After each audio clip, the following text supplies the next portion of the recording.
It's about faith to believe. It's about hope to receive. It's about love to give life. It's about transplant life with me, Ms. Vinny.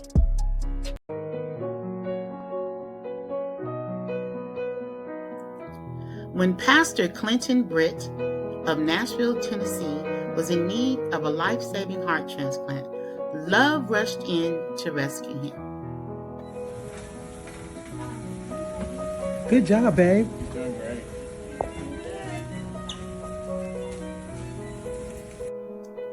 Because of the very generous gift of his organ donor, Pastor Clinton received a second chance at life.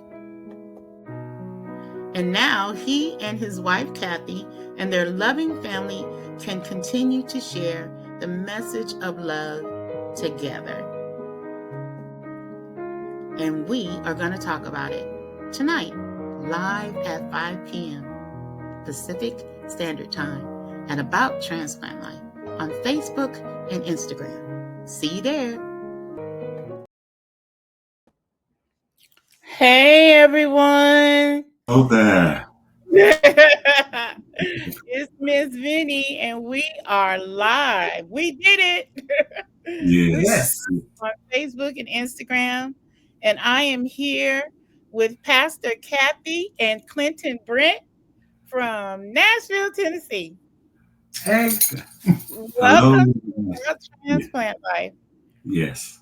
We had a little technical difficulties, but the Lord brought us through it all. Amen. And we are going to tell this incredible story of faith, hope, and love, right? Yes. So let me tell you a little bit more about Pastor Clinton and his beautiful wife, Kathy. Pastor Clinton is a heart transplant recipient, and they are also the founder and the senior pastor and the co-founder of Living Waters Ministries, which was established in 2005. And in 2009, Pastor BRITT was diagnosed with congestive heart failure. Through resilience and faith, he maintained a good quality of life for over a decade with the support of a pacemaker defibrillator. However, in 2021, his health began to decline drastically, culminating in a life-saving heart transplant in November 2023. And we're going to talk about it because I am also a heart transplant recipient. If you are new to About Transplant Life, welcome. Thank you for watching us. You know, this is our first show of 2025, and we are just so honored to be able to come to you today from Los Angeles, California. And let me tell you something. Whew, it's been an incredible time out here in California with these wildfires and all the things that are going on, but the Lord has brought us through it all, and we're going to talk about that as well. So, Pastor Clinton, you are a heart transplant recipient. Wow. Just Yes. like me. How are you feeling today? I feel great today. Yes. Today. We take it one day at a time, right? One day at a time. That's right. And Kathy, thank you for joining us tonight. How are you feeling? Great. Thank you for having us. We're honored to be with you. Yes. Oh, thank you so much. You currently live in Nashville, Tennessee, but you are from Warren County, Kentucky, right? Yes. It's a little town outside of Bowling Green, Kentucky. So that's where we're originally from. And so tell us about that. How was your childhood, Pastor Clinton? Childhood was kind of rough a little bit. You know, it was some tough times, some tough days, and but you know, by the grace of God, I made it. So just try to look forward instead of looking back. But it wasn't easy. So that's just how it was back then. Yeah. But the Lord brought you through it. And how did you meet your beautiful wife, Kathy? I met her at a horse show in Smiths Grove, Kentucky. She was at a horse show, standing at a concession stand with a blue jean outfit on. And how old was she? She was 14, and I was. And I was she there. Was 14, you was 15. Yes. And y'all was feeling each other back then, huh? Yes. Well, I spotted her first, and then I just approached her at the concession stand. Uh-huh. And Yeah. y'all still together, right? How many years of marriage has it been, Kathy? We've been married 35 years, May 27th this year. And we lived together for about five.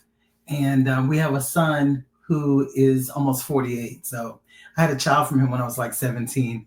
So my father was career Mhm. military and we traveled a lot. So I would just see him like in summers. But yeah, we pretty much bonded and it was destined to be, I believe. I believe so too, because you're still together, Right. and God knew y'all needed each other, right? That he did. Yes, he did. So have you always been active in church? You're pastors now. I didn't have any church background. Um, my husband No, comes from a line of pastors. I got baptized when I was 12. My grandmother drugged me to church and told me it was a revival going on, and I had to go to the motor's bench and all that. So I got baptized about 12 years old. Didn't know what I was doing, and that was probably about the last time I was in church. Up until I was an adult, around maybe 30 something. Hmm. Oh, so no, I haven't always been in church.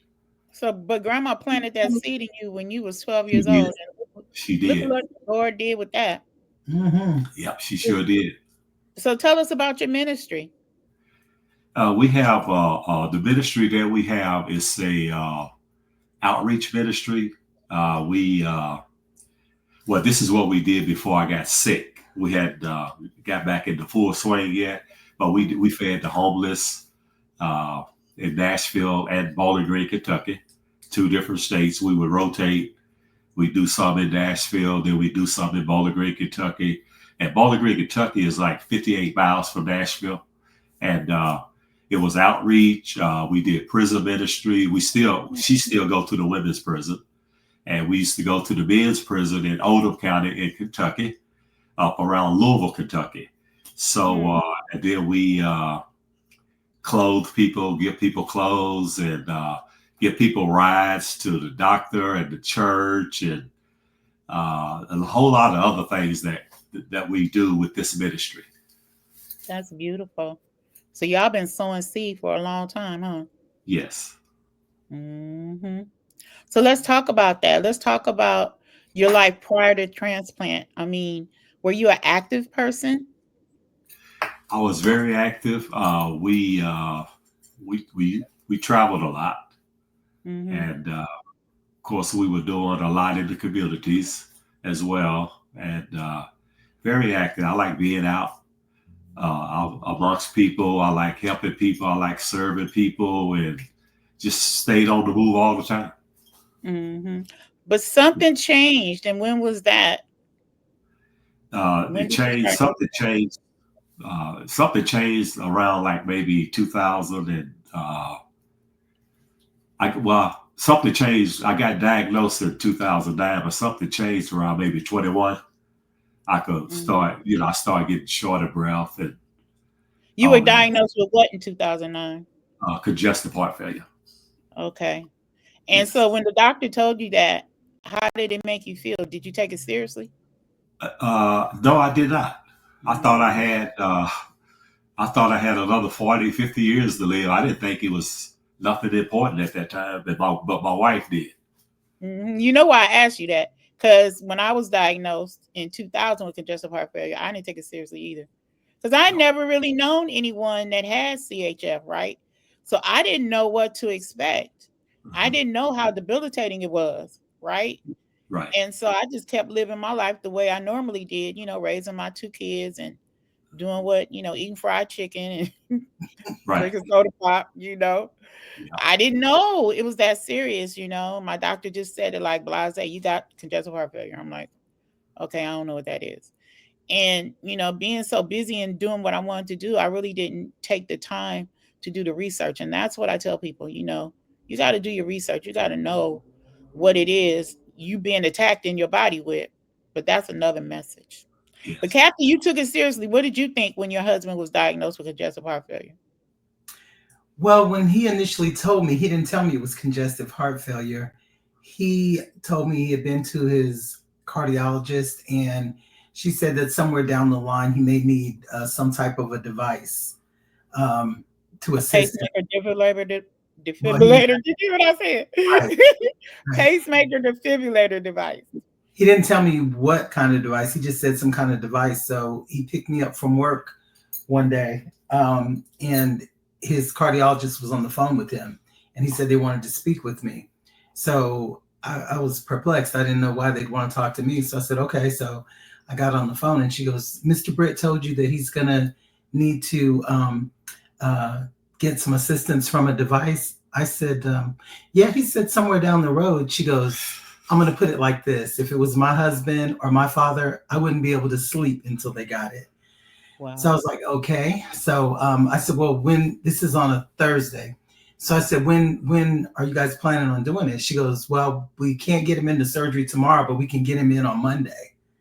Wow. So I was like, okay. So I knew it was something extremely serious, but my husband has a tendency to minimize things. Even now, like I ask him questions every day about how he's feeling and this, that, and the other, but he'll minimize. So I just, I knew then it was really serious when they said they were getting him in surgery on Monday. So. Mm-hmm. So you got the pacemaker defibrillator in 2010, right? Correct. Okay. So what was life like for you after that? Did it ever go off? Yes. You want to talk about it? When was that? Well, I remember the very first time it went off. Shortly after I got it, I was at the mailbox and I noticed my head got like lighted and it came back. And that was the first time. It was real light. It was letting me know that something was wrong, but I didn't even pay no attention to that really. So I went on, and then I noticed after I had that incident, then it would like do a little something every now and then. It was like, you could feel it in your chest? Yeah, I could feel it. Did you tell Kathy? No. I knew it. Talking about the mailbox incident. Yeah. Just that. That's why you was looking at him like that. He didn't tell me about that. But the big incident that happened, the big one, was when I was at work at the Marriott Hotel, talking to an employee, and I turned to just, while I was talking, I was just moving, and it like, pow, just knocked me down in the floor. I bust my head open in the back, and I passed out. I passed all the way out, and then I raised back up, and we're just looking around. Everything went black. Wow. And then I raised back up, and they said, "Are you all right? What was that noise? Did nobody know? Did nobody know I had a pacemaker? And what was that noise? That was a loud noise." So they took me into the chef office at the hotel and called 911. So it done knocked me down. And while I'm in the office working, I'll be waiting on the ambulance to come. It was like doing something in the office. It was like clicking. My shoulder was like, it was doing that while I'm in the office. I had a defibrillator too, but I ain't never heard no clicking noise. Yeah. That thing kicked me in my chest. It felt like a horse kicked me in my chest. Ooh, yeah. It's no joke. No, it isn't. Okay, and I didn't know anything about that until, when he got to the hospital, he called me. Yeah. He goes, "Hey, I just wanted to let you know, I'm in the hospital, but I'm good. I'm fine. I just had a little incident, and I'll probably be home tonight. You don't need to come up here." And I was like, "What? I'll be up there in a minute." I mean, which hospital are you at? But yeah, he was minimizing that. Wow. Okay, so when we had our interview the other night, you told me about something that happened on a cruise. Tell us about the cruise. That was 2017, May 2017. We went on a cruise out of Galveston, Texas, to up through a couple of places in Mexico. One of them was Cozumel, In Ensenada. No, not No, Ensenada. Cozumel, and there was another Costa Maya. Costa Maya. That's where we went. And so on the way back, we were, playing the little games and stuff, and then we would get ready to go to the comedy show. And I noticed while we were all leaving the game room where we were at, going to the comedy show, I noticed fluid started like coming up. It was just moving real slow. And you could feel the fluid moving up where? In your stomach? in my chest, coming In up, your chest. coming up to my neck. And Ooh. It made you feel like you was choking or something?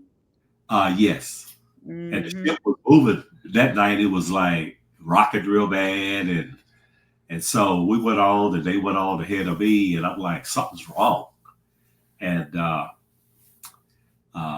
we got around to the comedy show. They went on in, and I stayed outside of the door, sat out on the steps outside of the door, couldn't hardly breathe, and it was getting worse. And I went outside to the balcony where the water and all that was at, and kept getting worse. And I came back in, and I went and got her. I said, hey, I'm going to the cabin, or whatever you call it, the room, and I'm going to go lay down. And I was going actually to put on my CPAP machine.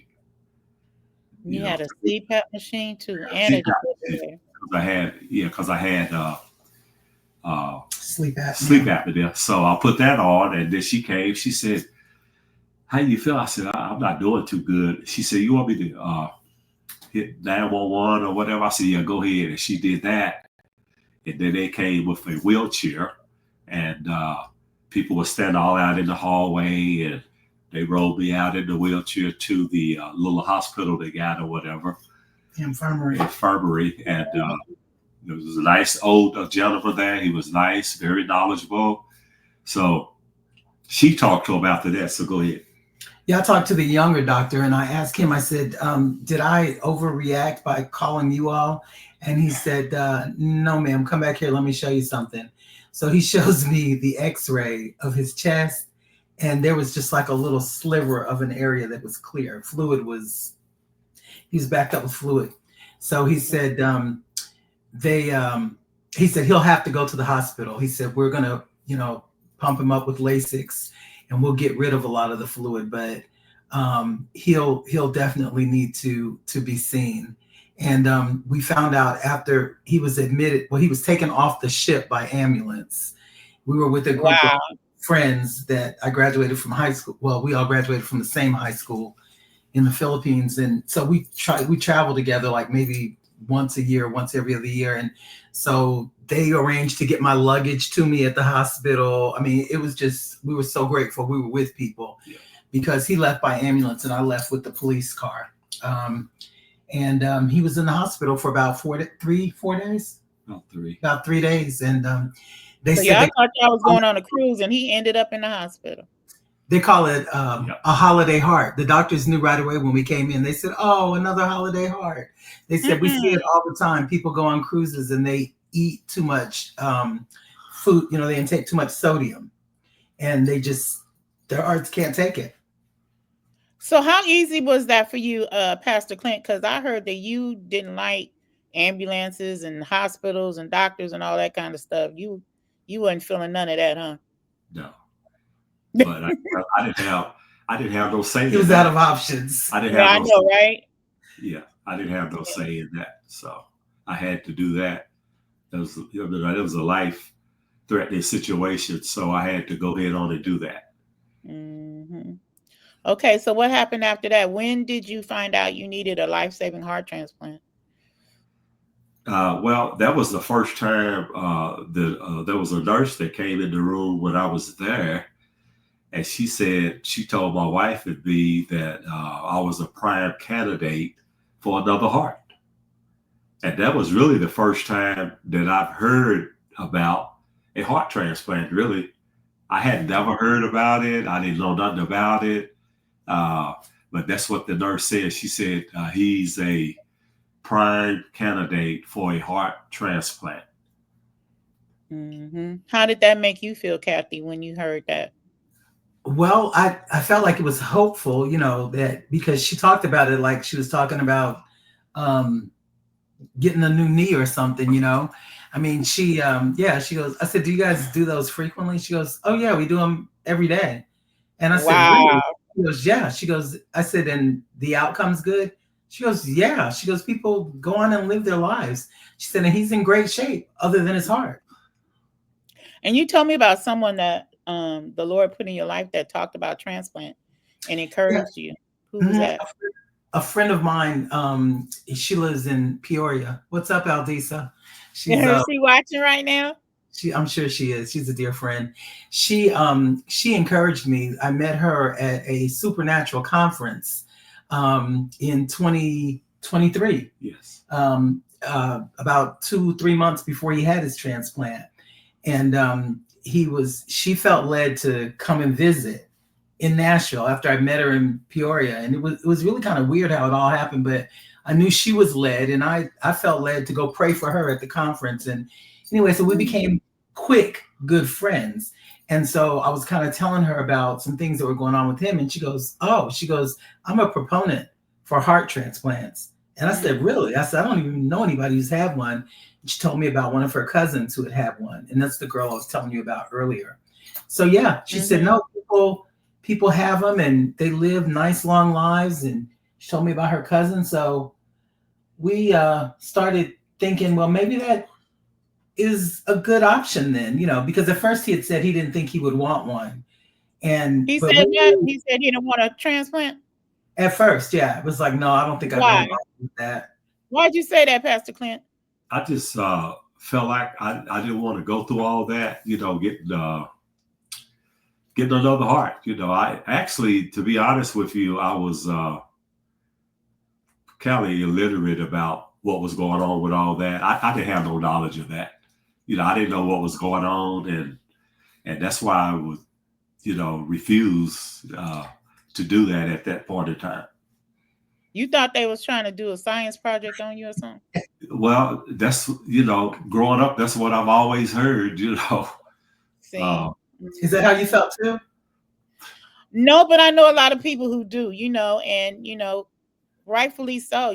Being African American, there's a lot of myths out there, and some of them are not myths. We went through a lot, with doctors and being treated unfairly sometimes, Guinea pig. historically, and so a lot of us are afraid. But did you find that they took excellent care of you? Oh my. You know what? They went over and beyond. I mean, the nurses were very professional, very knowledgeable. I don't have no complaints because they were excellent. Yeah. And what And they do. where's your transplant center? Where did you have your transplant? This was St. Thomas West. It's an Ascension Health Hospital. Yes. Uh-huh. When I was in ICU, they spoiled me right. There's Mr. BRITT this, Mr. BRITT that. They were great. They were good. That's good. That's good to know. So tell me this, how important was your faith during this very difficult journey? Let's talk about that. I prayed all the time. I was praying when I was sick. I was talking to God while I was sick. I was talking to him when I went to the hospital. I wasn't being negative about anything. I was quoting the scriptures. I was talking to him just like me and you talking now. Mm-hmm. There's one. A happy heart is good medicine, and a joyful mind causes healing, but a broken spirit dries up the bones. Yeah. Yeah. That's the truth. Yeah. And so, Kathy, I know that you are a prayer warrior. You sent me that scripture. How important was your faith during this journey? It was all I had. It was really literally all I had. So yeah, I know he watches over his word to perform it. So I was like, that's what I'm gonna be putting down is the word. I'm just gonna stand on his word and watch him do what he does. And when you fighting for your life, I told somebody that this morning, you can't be quiet about it. That's you know right. what I'm saying? It ain't time for silent prayers, right? You got to speak his word and you got to believe his word. Yeah. And it shall come to pass because words have power. And Yes. we talked about this too. You have to be careful who you surround yourself with. Yes. Come on, Yeah. Kathy, talk about that. I was very, I was very protective because I knew that I was his protection. I knew that that was my assignment for it's been my assignment for a very long time, to be perfectly honest with you. There have been times when I've asked God, is my assignment to make sure this man is okay? Is that my prime assignment in life? And the Lord has told me it's one of them. It is. Yeah, it's one of them. So I knew that for him to really have a fighting chance, I was going to have to stand on the word 10 toes down, and I was going to have to be very protective. So I didn't allow very many people to come visit at all. And it wasn't because, and he has a very big family and they're loving. I mean, they're close, like cousins are like siblings, and, aunts and uncles are like siblings. They're very, very close. So I knew it was going to be difficult, but I tried my best to intelligently express to them why I was doing what I was doing. And it was just because it ain't personal. It's not personal at all. just business. And so, we were about trying to get him through that. I was like, he's got to have the best chance he can have. And, we had to be really, really strong. So, the ones that came, it was mostly kids, and his nieces came, Yeah. 3 times sister. They would have came more, but I really was trying to limit it. And so the boys, they come and watch football with him on Sundays. They come around and they would visit, but even with them, they limited their visits. They weren't there for long, long periods of time. It was about him trying to get his rest and just being focused. That's so important. But you did tell me about a season where he was having a very difficult time in the hospital. Was that in the beginning when he was delirious and experiencing that? It was after he got the Impella. That was probably what, day 2 or 3? Day 2, I think. Yeah, day 2 it started. He got an Impella, which is a pump that because his EF was I think it was at 10, right? Wow. Yeah, it was at 10. So that's really, really low. Mine was at 12. Yeah, his was a little lower than mine. Yeah. So the Impella pumps blood from the lower chamber to the upper aortic chamber. And so when they put that in, they put it in, and you can't leave the hospital with it because it has a large external battery that only trained individuals can operate. So they only had like a few nurses on the floor that really were Impella trained. Well, when they put it in, it's surgery. When they put it in, he had an allergic reaction to, I think it was lidocaine, and he was delirious. He was delirious for about 3 days. He didn't sleep. He was seeing things. He thought I was trying to kill him. He thought you was trying to kill him. Yes, you didn't think that, did you, Pastor Clint? Yeah, you was delirious again, huh? Oh, everybody was trying to kill me. Oh my God. So we're laughing about it now, but that's not funny. I mean, it's not. I mean, we're on the other side of it, but it was no joke when you was going through it, right? No. It was scary for him, and it was very scary for me. And the nurses, but I'm telling you, they were like angels at that hospital. They told me, they said, we feel bad for you because this is very hard for family members to witness. They said, we see stuff like this. And then they said, when people are in ICU, they also develop ICU delirium. So, it was rough for a few days. And I was telling him, I was like, babe, look. He would say things like, I'm not getting out of here. I'm not getting out of here. I was like, that's a lie sent from the pits of hell. You're getting out of here. And he goes, and if you're not careful, you're not going to be able to go either. I said, I'm coming up out of here and you coming up with me. So, oh my goodness, he was delirious. Yeah, he was. So, and I told him, I said, babe, look, because he was going through the evaluation process then. Everybody gets an eval because they don't give out hearts like they're giving out candy. I mean, so, just for him to get listed. So I said, babe, if you don't go to sleep, you're not gonna get a heart. I said, they're trying to evaluate you. And they were asking me questions like, so is he normally on antipsychotic meds? And I said, no, he's not. He's not crazy. I said, he's had an allergic reaction. So yeah, it took about 3 days. Finally, he went to sleep. You said you heard me one day when I said that, didn't you? Tell her about that. She said, baby, they tried to help you. And then that click. I'm like, oh, I need to chill out. That's when things turned around. Wow. Yeah, that's when things just turned all the way around. I just went ahead. Praise God for that. Yes, he went to sleep. Went to sleep, got some rest, started eating. And then the nurses would come back after that, and they said, "Wait a minute, let me go get so and so." They were coming back, and they were like, "Oh, They said, "This is the real Mr. Britt here because he was hard to deal with for those few days." Wow, that just goes to show you the effects of medication. We have to be so careful. Pharmacia. So careful. Yeah, when I think back over my life, I wish I'd have done things differently. I mean, I wouldn't change the way I am now, but there are some things that I wish I had done, and eating better, eating healthier and taking better care of my health is number one, Right. And I tell young people that all the time, take care of your heart and your heart will take care of you. Yeah. But here we are transplant recipients. And when did you receive your life-saving heart transplant? What date was that? I received it November the 2nd, 2023. 2023, just over a year ago. Yeah. How do you feel? I feel great. What was that day like for you, Kathy, when he went into surgery, when he got the call and had to go into surgery? What was that day like for you? Well, it's crazy because the night before I didn't sleep. I was in the room. And the nurse commented, she goes, every time I've come in here, you've not been asleep. And I said, I've just been up praying. I don't know. I felt like praying all night tonight. And so she came in at about 4:30 in the morning and she changed his eating orders to NPO. And I said, why did you change that?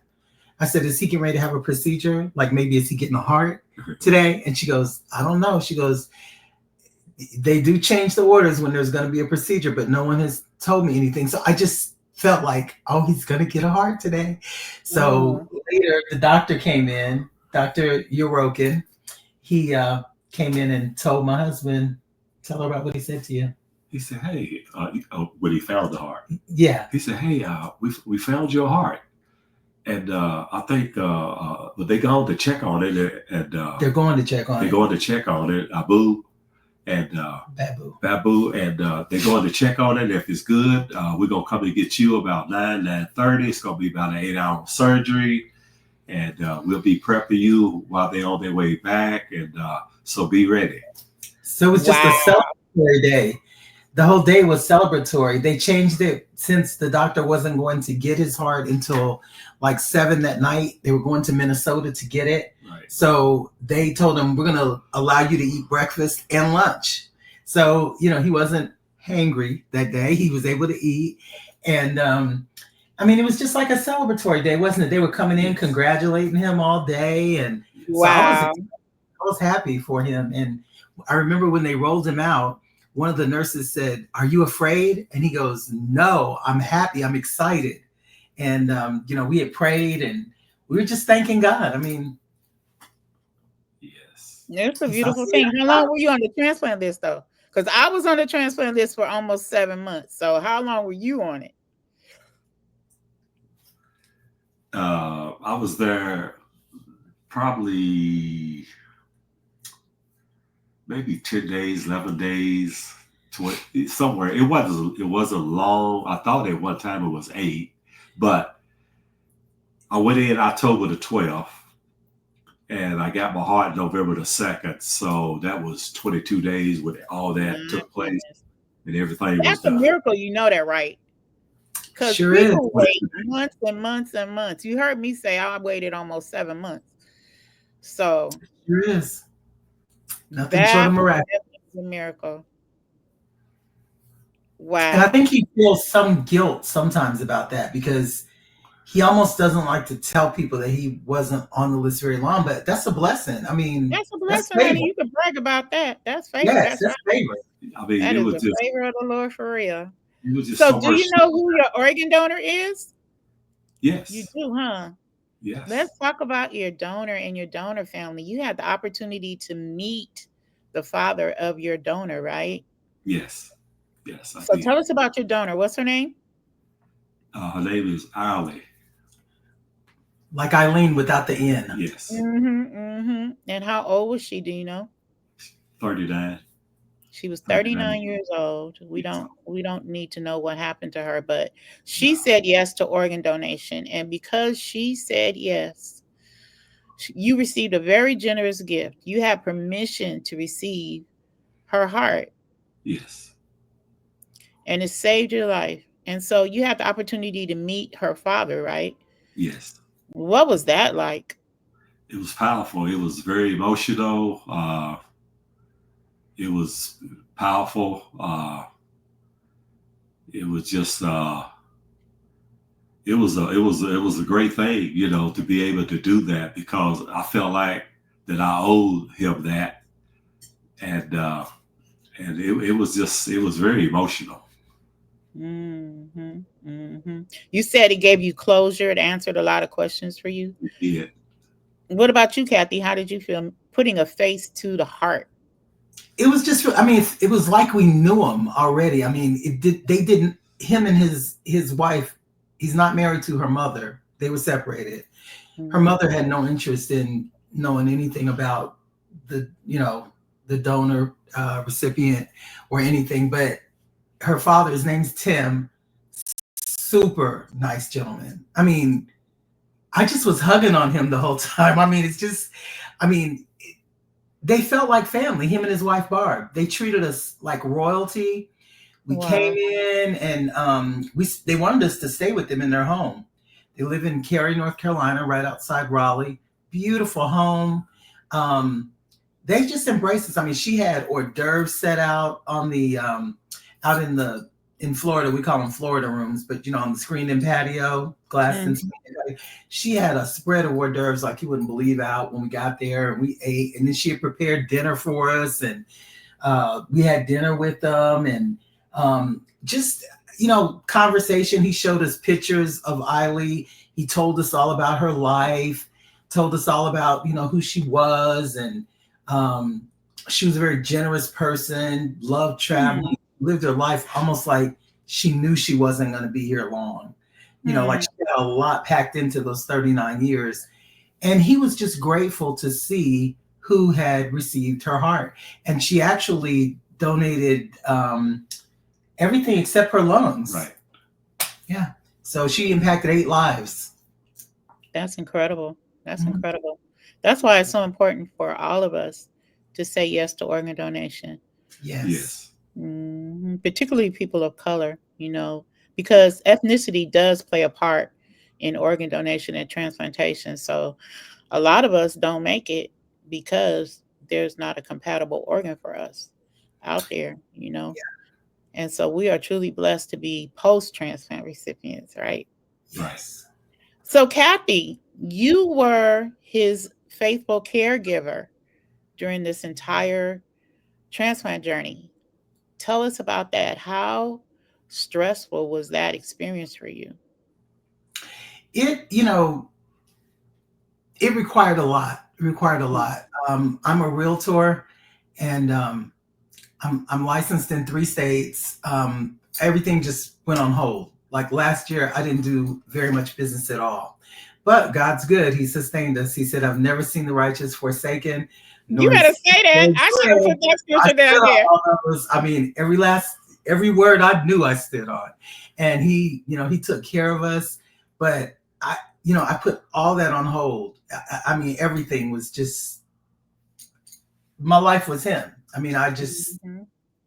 that was it. That was my job, just making sure that he was good, and and I took great pride in it. I mean, I really treated it like it was a job, and I'm grateful to our children who, helped out and who made sure that, they would come and make sure.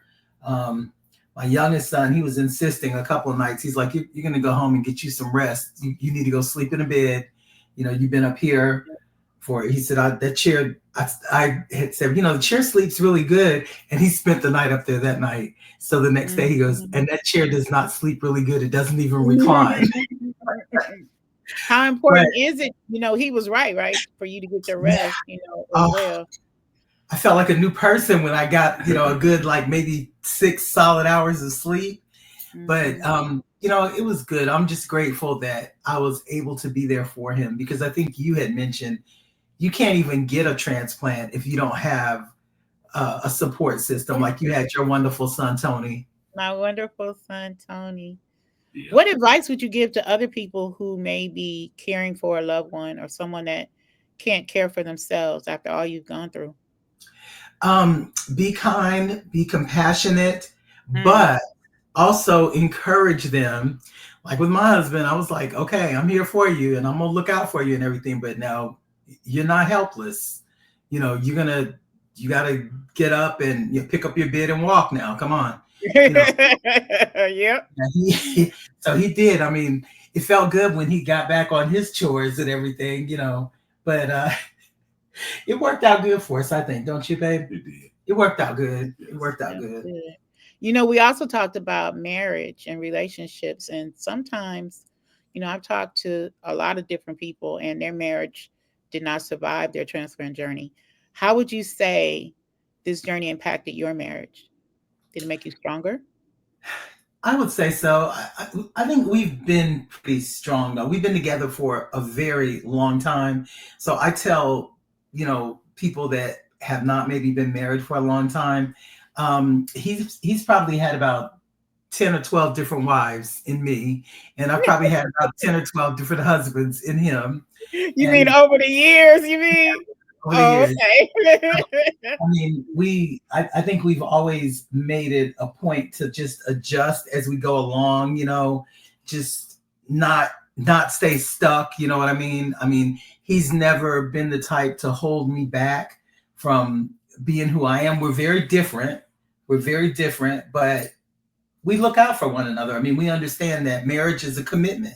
You're not married because every time you look at each other, you get butterflies in your stomach. I mean, sometimes you look at the other person and you wish they would disappear off the face of the earth. I mean, and I know he feels like that about me. I felt like that about him. I mean, we just keep it real. But I mean, he's like my arm or my leg. I'd be lost without him. And I think it's the same way. I mean, we're one. You just said that yesterday, didn't you? Yes. Yeah, we're one. And that's what marriage is. It's a type and shadow of Christ's relationship with the church. Come on now. What you say? Come on now. Yeah, it is.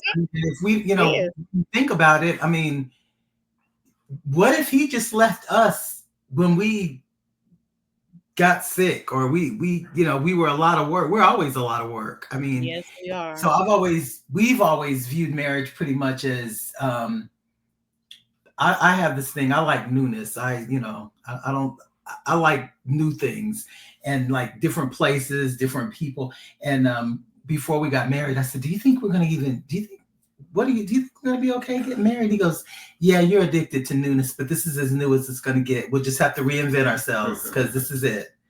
And so that's how we've always done. Yeah. Wow, that's incredible. So tell me, do you believe that the body of Christ should support organ donation and transplant? Yes. Absolutely. Especially after what you've gone through, right? And why would you say that? How important is that? Because if more people would participate in that, then more people could get a second chance like you and I did. It's so important. So now that you are a post-transplant recipient, how are you going to give back to the transplant community? Have you thought about it? Yes, I think about it every day. I know eventually it's gonna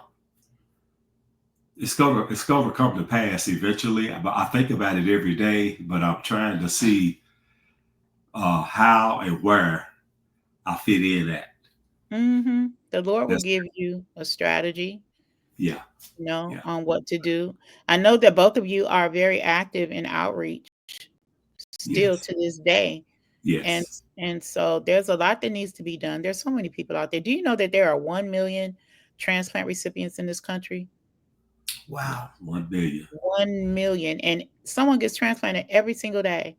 Most of them are kidney transplant recipients. But there's just so much work that needs to be done. And, the Lord, He opens those doors and He leads people. I believe in divine appointments and divine connections. And I'm always, He's always bringing people into my path that need to be encouraged. And I just know that He's going to do the same thing with both of you. You're so powerful, so dynamic together. And the Lord kept you alive for a very good reason. So I just can't wait to see what happens in the life of Pastor Kathy and Pastor Clinton. I call you Pastor Kathy too, because you got a word in you, girl. I, I am. I'm a licensed and ordained minister. Amen. Amen. So what are you most grateful for? That's my last question. I'm grateful that God allowed me to have a second chance in life. I'm very grateful for that. Hmm. Me too. What are you most grateful for, Kathy? To be honest, it's the same thing that I'm grateful for every day. I'm grateful for God's presence in my life Mm, because His presence is everything. And, His presence is what kept Him here. And, we can continue on with our kids. We have kids, grandkids, and I mean, just there's so much more that needs to be done in the kingdom of God. So we're grateful for you. And I just like to Yes. encourage mm. people. You guys support Miss Vinny. Miss Vinny's doing some Aw. wonderful things. She Yes, has she is. videos on YouTube. She's got a whole bunch more she told me about today that she's gonna upload. I'm editing them. I am. I promise you. She's a We got she's a 75 single episodes. woman and she's doing all this with the help of her son. So, you know, support her. And we're going to Reach out. support you too. Yes, we are. You Thank got you. us Thank from you. now I on. appreciate it. Yeah. Yes, absolutely. So we got some comments here. Of course, Tawana Harris is here. We love you, Robert Jones Tawana. is here.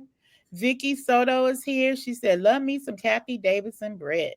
Vicky was on the cruise with us, and Oh, Vicky, good. when he went in his when they had him in the room, Uh-huh. Vicky was out in the hallway praying, and she said that there was this woman. She was Haitian, she believes, because she was speaking patois or whatever it is they speak, and said she was praying, and she was praying. I mean, really, really praying. And so when they took Clint out, Vicky said she turned around to thank the lady, and the lady was gone. She said, I know she was an angel. Wow. Mhm. I hear a lot of stories about angels appearing all the time. I'm so glad you brought that up. I am so glad you brought that up because that is so true. Yeah. He said that he gives us angels to keep charge over us, That's what he lest we says. dash our foot against a stone, because we dwell in the secret place of the Most High. I'm telling you. And Vicky said that lady was praying. She said, I mean, she said she was warring in the spirit. Wow. And she turned around to thank her, and she said she was nowhere to be found. She said it was like just real quick how she just looked away from me and she turned back around. The woman wasn't there. She said, I know that was an angel. Wow. Pastor Clinton, didn't you tell me you saw an angel too when you were in the hospital? The first day or two I was in the hospital, yes, I was talking to an angel. Tell me about it. I the doctors and nurses were working on me, and uh, I kept hearing this man talking to me about Clinton, you're gonna get your heart. Clinton, you're gonna get your heart. And he just kept saying, you're gonna get your heart, Clinton. And so I asked my wife, I said, I actually thought it was a doctor. And I asked my wife, I said, baby, who is that man talking to me? And she said, what man? And I thought she was trying to be funny. She said, I Mm. don't see nobody. I said, wow. And then he said, you gonna get your heart, you gonna get your heart. I said, well, can you hear him? She said, nope, I don't hear anybody. And then I'm like, okay, God. And then I looked over my shoulder like this, and I saw like a white cloud light standing back, like I could see the face, Mm. and he was talking to me, and all he was saying, let the doctors and nurses do what they need to do. You're gonna get your heart, Clint. You're gonna get your heart. And my wife said that we talked for 20 minutes. And tell her about the other time though, when the gentleman, what he did. You said you saw the man. You were in the shed or in the doorway. Well, the other incident that happened, I was. This was like the day before you got the heart. Day before, and this is the second time. I was standing at a shed, a dark shed, about 6 feet wide, about 9 feet tall, and I was just standing at a door. You know, doors mean something, and I'm just standing there. I don't know why I was standing there. And then all of a sudden, this man comes around the corner, had long hair, had like a robe on, and he says, Clinton BRITT. I said, yes, sir. He said, you need another heart. I said, yes, sir. And so he said, give me 1 minute. He went down in a little pouch and pulled out a little round object like that, about that long, put it in the palm of his hand, laid it on my old heart. He said, you got another heart coming, and just put it back and walked away. And right as he hit that corner of the building, I said, sir, what is your name? And I heard a mumble, Jesus. And he disappeared. People think you're crazy when you talk like that, but this stuff really be happening. It does. It sure does. I don't really tell nobody. That's why we tell these stories. They are incredible stories, and this is like true life stuff, y'all. This stuff really, really happens. The Lord is a very present help in time of trouble, and I believe in angels with all my heart. I done seen them. You done seen them, and so it's the truth. It's the show enough truth. Thank you, Kathy and Clinton BRITT, for sharing your story with us. Okay. You're incredible. I am so happy that we have met, that we have crossed paths. And like you said, it's not over. We're going to meet again. You're going to come back on the show and tell me what you're doing out there in Nashville, Tennessee. I might have to come down there and visit y'all. How many times you want to? Come on. Y'all got good catfish down there? I bet you do, huh? Got good everything down here. Yes. I'm a foodie. I gotta watch my food intake though. We gotta be careful with the food. But every now and then on special occasions, I like me some good eating. Right. Come on, Clint fries really good fish too. So OMG. Yeah. So just tell us when you want to come. Yeah. You're welcome.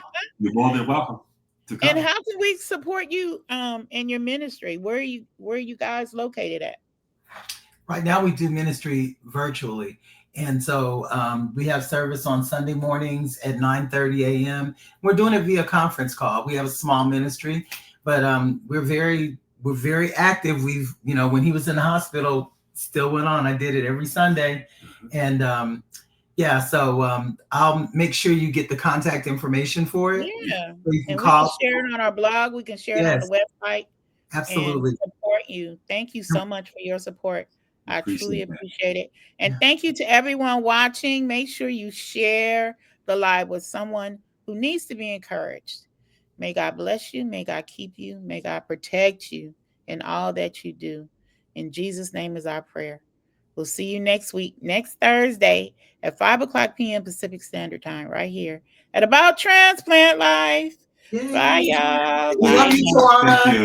Thank you. Thank you, Tawana. Thank you, everybody that watched. Thank you. Bye. Love y'all. Okay. Love you too. Bye-bye. Bye.